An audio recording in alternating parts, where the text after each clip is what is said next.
twagarutse mu kiganiro cyacu, ikiganiro cya buri munsi, ikiganiro cy'ifaranga koranabuhanga.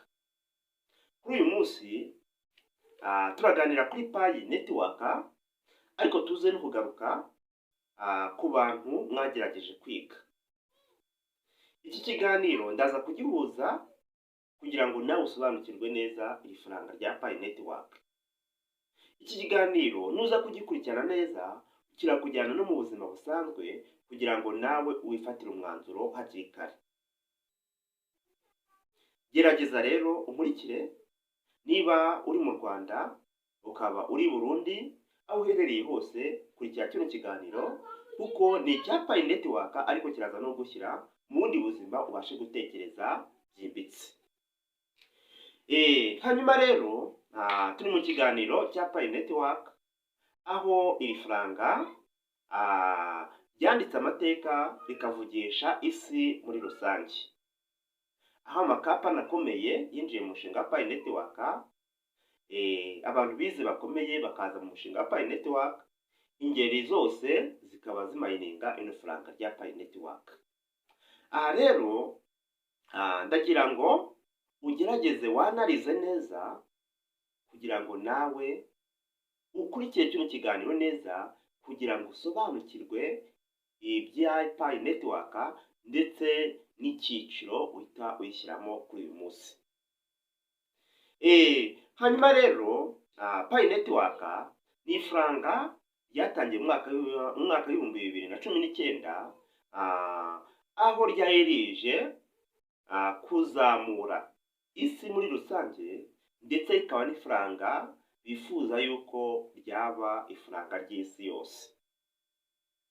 Benshi rero mu bantu, wenda tuvuge mu bantu b'abakristu, aho batangiye no kwikanga bagashyiramo amagambo atari meza, navuga ngo yari amagambo kugira ngo bagende barigusha bavuga yuko ngo ni ifaranga rya shitani, ngo ni rya faranga rije kurangiza isi.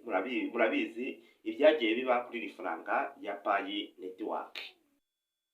Aha rero n'ubundi Pi Network iracyari mu kangaratete, aho n'ubundi abantu benshi cyane bari mayininze bizeye yuko rizaba zamura, ariko nka kugira ngo rizamure none wa muntu rimuragenda rimanuka umunsi ku munsi. Aha rero ndagira ngo turebere hamwe ibintu bibiri muri iki kiganiro, hanyuma nawe uraza kurangiza kino kiganiro ubashije kwanariza ndetse no kuba wafata umwanzuro muri uyu mushinga wa Pi Network.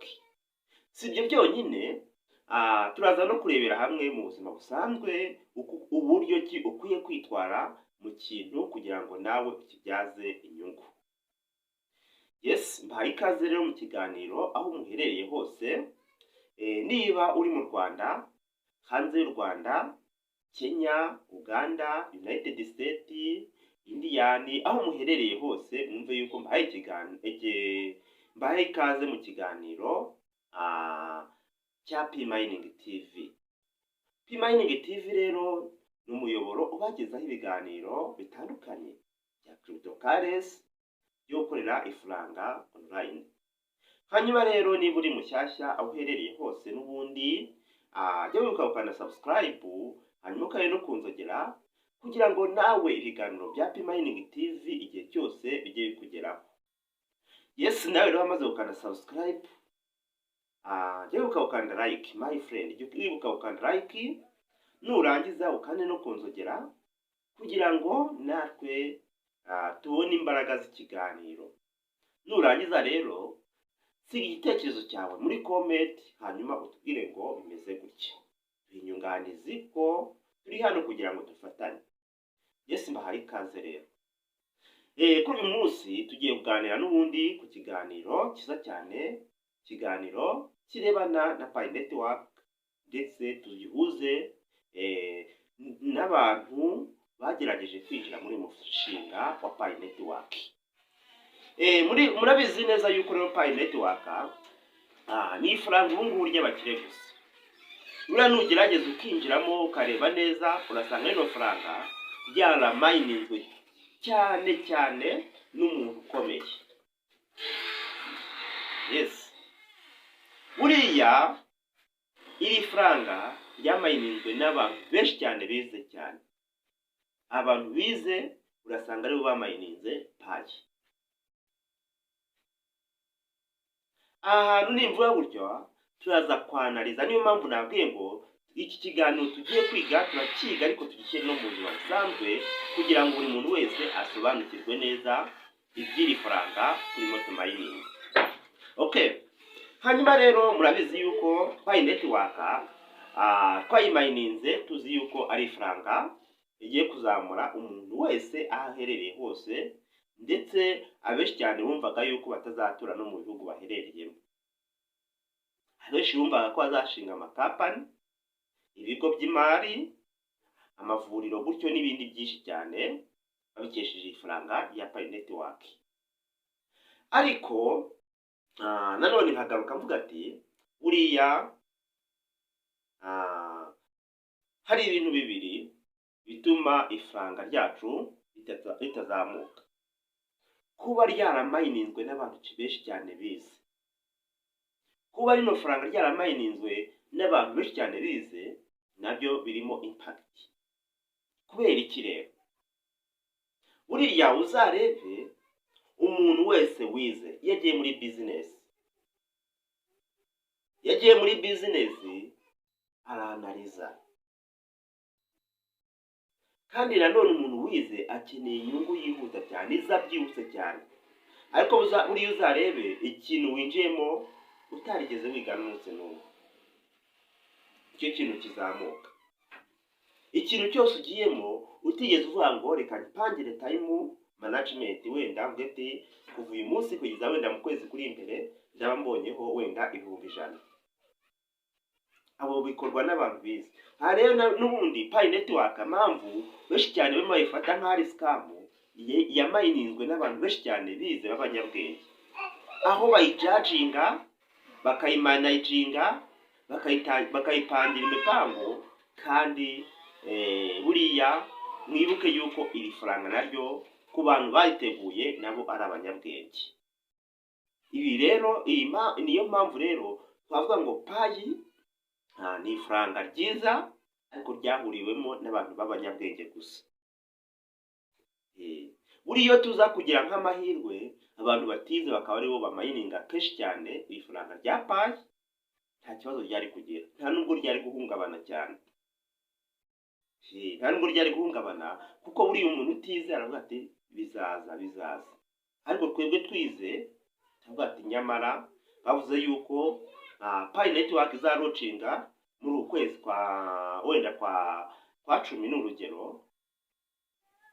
batangira kubara imibare ndetse nkatangira gutagetinga vuga ati muri uku kwezi bizameze gutya. Ariko buriya umuntu utize aravuga ati naza nzakora, nta nubwo ajya atanga imibare, akora ibigeze ibimugejeje aho. Kandi ni nayo mpamvu buriya niyo tugiye mu buzima busanzwe usanga kenshi na kenshi abantu bize gukora business bibananira.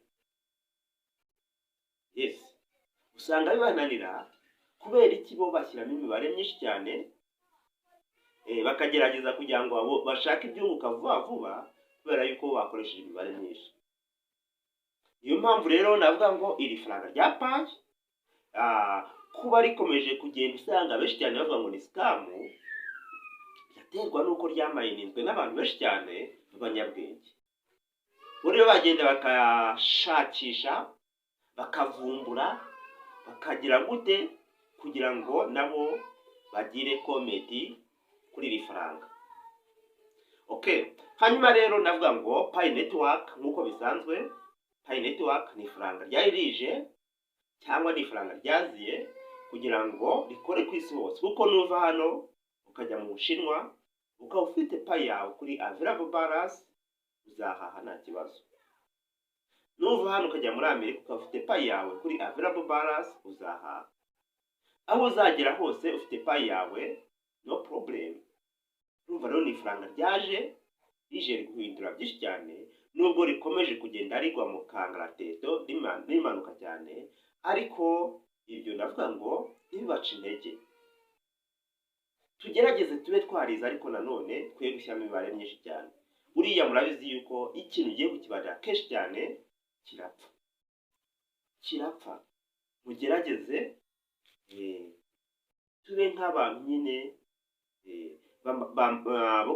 bo koroshya ibintu, twe kumva yuko dukeneye inyungu zihuta cyane, kuko inyungu turazikeneye, ariko nanone inyungu ziza mu gihe cyazo. Okay, hanyuma rero iki kiganiro ndagira ngo nzaganirize abantu bize ku giti cyabo, ndetse tubagereranye n'abantu batize nyirizina, kugira ngo umuntu abashe asobanukirwe neza uko akwiriye gukora business.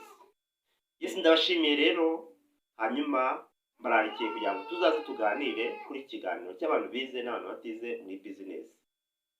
Bye bye.